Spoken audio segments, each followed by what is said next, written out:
Hello, friends. I'm Navina, and today I'm going to read you a funny fairy tale from the October 1982 issue of Chandamama.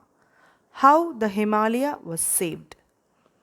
In one of the numerous valleys in the Himalaya lived a smart little frog. When he was a frogling, no bigger than your pussycat's nose, his father had told that the Himalaya belonged to them. One day the father frog died.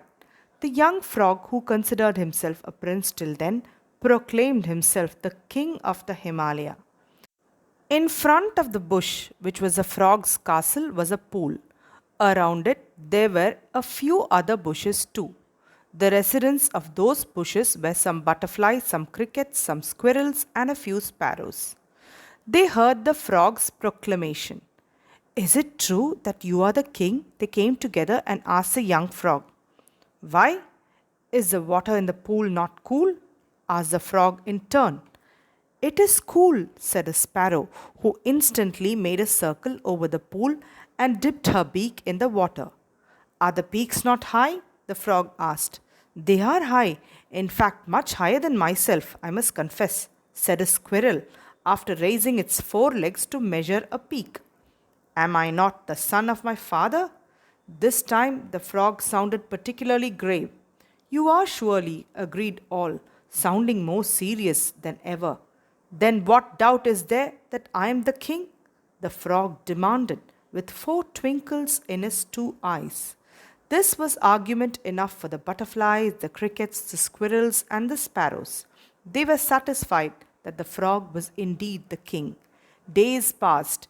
Every day in the morning, the frog came out of his bush and looked at the high Himalayan peaks and was happy that nobody had stolen away his property. He smiled when the snow clad peaks glittered with the rays of the rising sun. It was a full moon night. A fairy who was in love with the moonlit dales and lakes happened to stray into the valley and sat down on a rock.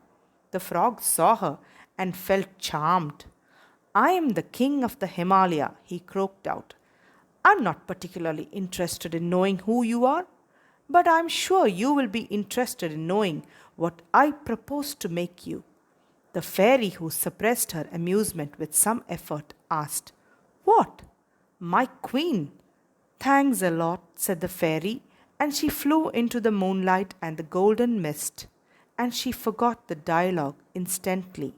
For when a fairy goes higher, all that happened at lower planes gets washed off from her memory. The frog was so shocked, so much that he kept standing before the rock till a tired moon was finally gone. No use remaining a king if I cannot have a queen to suit me, he thought. He decided to sell his kingdom and go away. He called a meeting of all the creatures who knew him to be the king. I have decided to sell my Himalaya. Are any of you interested in buying the estate? The listeners looked at one another. What is the price? Asked a squirrel. 100 stars, replied the frog. The prospective buyers looked at one another again. Give us time and we will try to secure the price, they said. I will give you a week. The frog entered his bush to pass his days sulking. The little crowd of squirrels, butterflies, crickets, and sparrows looked at the sky. The sparrows flew up, but they came after an hour to report that the stars too could fly upward. That explains why they could not catch the stars, although they had flown higher than ever. They had observed that at night about 100 stars drop into the lake and keep floating till morn. They tried to collect them, but the stars melted away. They are too delicate to stand our touch, they concluded. On the seventh day, they approached the frog. We are unable to lay our hands on a single star, Your Highness, they reported, feeling awfully sad. In that case, I will take away my Himalaya with me, said the frog. I might even consider destroying it, he said, after briefly scratching his head for a moment. The announcement was most unexpected. The butterflies and the crickets and the squirrels and the sparrows stood speechless. They did not know where to go should the frog take away or destroy the Himalaya. Will you not consider giving us another week? We will try to find a place under the sun for ourselves, said the sparrow with supplication. The frog gave a short nod of consent. They went in search of a place outside the Himalaya, but to their utter surprise, they found that wherever they went, it was only the Himalaya. The same peaks stood all around, and their anguish only grew sharper when they realized that the frog was determined not to leave any chunk of the Himalaya behind him.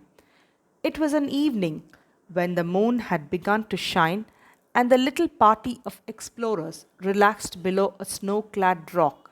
Suddenly, whom should they meet but the fairy who had visited their valley? It was a sparrow who recognized her. With great excitement, they narrated to her all that had passed between them, and the frog senses a abortive proposal to marry her. The fairy who had forgotten the frog was greatly amused, and she was equally sad that the little creatures had suffered so much mentally and physically. If your king will stay put by marrying me, why don't you go and tell him that it is done?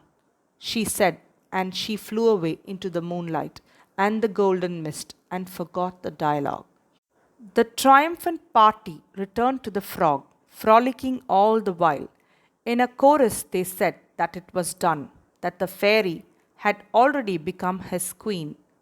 The frog could not speak a word, for great was his joy, so much so that he kept standing and goggling his eyes till a tired moon was finally gone. And the frog continues to live happily ever thereafter as the king.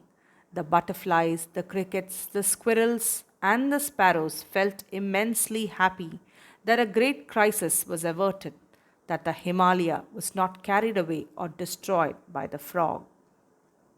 Thank you.